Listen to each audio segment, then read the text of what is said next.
స్పర్శతో నన్ను దీవించుము, దేవాని స్పర్శతో నన్ను తాకుము.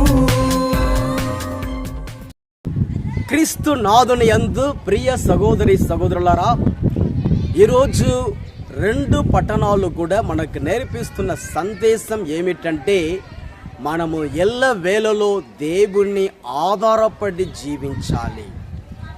దేవుణ్ణి ఆధారపడి జీవించినట్లయితే ఆయనే మనల్ని పోషిస్తారు, నడిపిస్తాడు, కాపాడుతారు. రాజుల మొదటి గ్రంథము 17వ అధ్యాయము 2, 3, 4 వచనములు.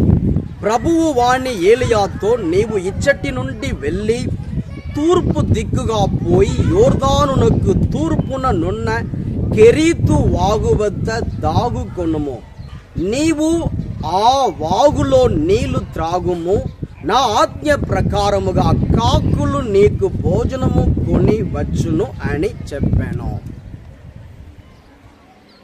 సూపర్ న్యాచురల్ విధముగా దేవుడు మనలను పోషిస్తారు.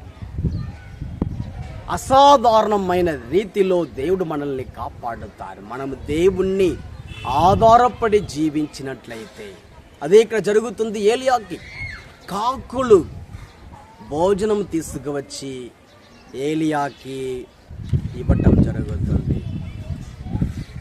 అంటే ఏలియా దేవుని వాక్కుకు లోబడి దేవుని ఆధారపడి ఆ స్థలానికి వెళ్ళారు. కాబట్టి సామెతలు 3వ అధ్యాయము 5వ వచనము, నీవు మనస్ఫూర్తిగా దేవుణ్ణి నమ్మము, నీ తెలివితేటల మీద ఆధారపడకము.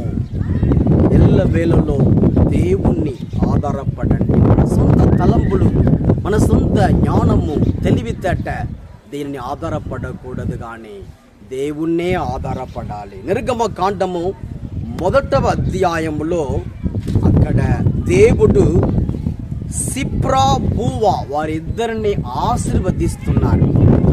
రాజు వారికి ఒక పని వసగుతున్నారు. ఏ పని? నిర్గమకాండం 1వ అధ్యాయము పరిశుద్ధ వచనములు 17 కానీ 16, 17.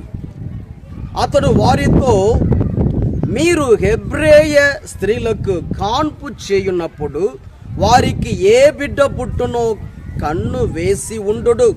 మగపిల్ల వాడైనచో వెంటనే చంపుడు, ఆడుపిల్ల అయినచో ప్రాణములతో వదలడు అని చెప్పాను. కానీ మంత్రసానులకు దైవభీతి కలదు. వారు రాజాజ్ఞలను మీరిరి, పుట్టిన మగ పిల్లలను చంపరైరి. ఎందుకంటే వారు దేవుణ్ణి ఆధారపడి జీవించారు కాబట్టి పిల్లల్ని, మగ పిల్లల్ని కూడా వారు చంపలేదు, ఆడపిల్లల్ని చంపలేదు, వారిని వదిలివేశారు.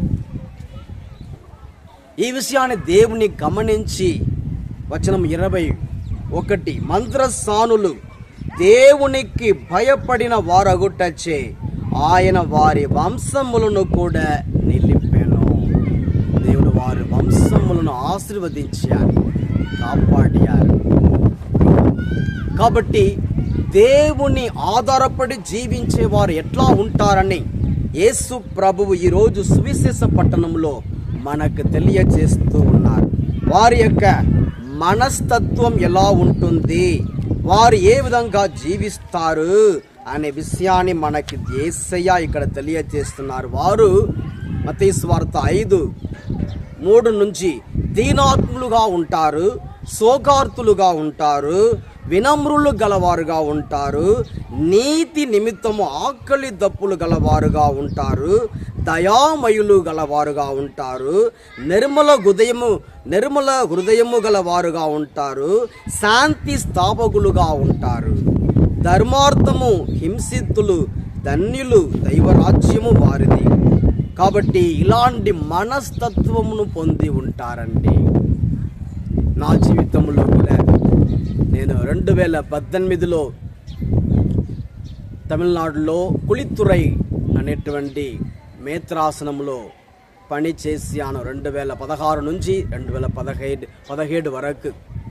తర్వాత నాకు ఒక పెద్ద విచారణ ఇవ్వటానికి అక్కడ అధికారులు నిర్ణయం చేశారు. కానీ దేవుని చిత్తం ఇక్కడ రావాలని, ఇక్కడ ఆంధ్ర రాష్ట్రానికి రావాలి, ఇక్కడ ఒక చిన్న గ్రామంలో ఒక విచారణలో పని చేయాలి. ఇక్కడికి నన్ను నా సుపీరియర్ పంపించడానికి సిద్ధంగా ఉన్నప్పుడు దేవుణ్ణి ప్రార్థించాను. దేవాదిగో ఇక్కడ కుళితురై మేత్రాసనంలో మంచి ఒక విచారణ ఇవ్వటానికి సిద్ధంగా ఉన్నారు. కానీ నా సుపీరియర్ ఇక్కడ వెళ్ళమంటున్నారు, చాలామంది వెళ్ళవద్దు అంటున్నారు. ఏం చెయ్యాలని దేవుణ్ణి ప్రార్థించాను.